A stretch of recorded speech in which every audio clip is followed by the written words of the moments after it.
Hey guys, welcome to my channel. So, aham,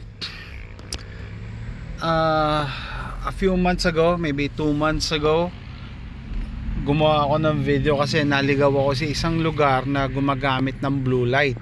So, naligaw ako mga ano yun, 2 hours away yun sa bahay namin. And I was surprised habang rumorota ako ngayon. Ito, 20 minutes namin.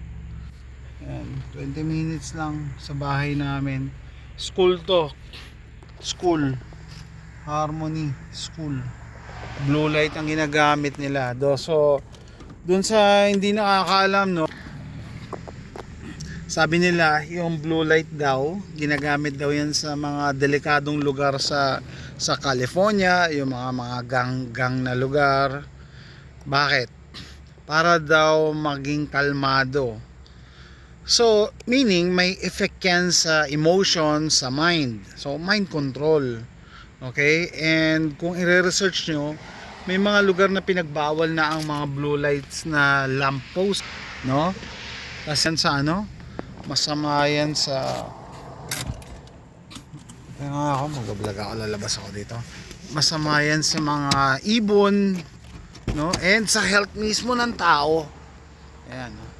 Ito, blue light pala tong school na to, sa labas. So hindi natin alam kung yung mga classrooms nila naka blue light pa rin. Syempre hindi tayo pwede pumasok, no? Tsaka gabi na, no? Pero naisip ko nga kanina pagka yung school ng anak nyo gumagamit ng blue light sa mga classrooms, siguro yun na yung time para i-pull out nyo yung anak nyo, no? Kasi may scientific ano na yan may scientific research na yan na nakaka-affect ng emotions. So ibig sabihin mind control. So wag sana dumating yung time na siguro makaka-relate yung ibang parents na yung anak nila mula na nag-aral, no, paglabas sa school nag-iiba na ugali maliban sa indoctrination ng mga teacher, no, isama mo pa tong ano, mga ganitong klaseng ano, ilaw. Naka blue light sila. Nagulat ako sa bahay namin 20 minutes, 15 minutes nga lang yata 15 to 20 minutes. So I don't know, kasi may mga ibang lugar nga pinagbawal na to, tapos ito school. Nagulat ako, school So yung una kong vlog, 'di ba, na nakita ko naka blue light is a neighborhood yon, 2 hours away, tapos ito school. So hindi natin alam kung gabi lang sila gumagamit ng blue light, no? Pero sabi ko nga, pag anak nyo nalaman yung pumapasok sa school tapos yung classroom may naka blue light, nako, meron ng ano yan, meron silang ibang ano dyan, plano, no? May ibang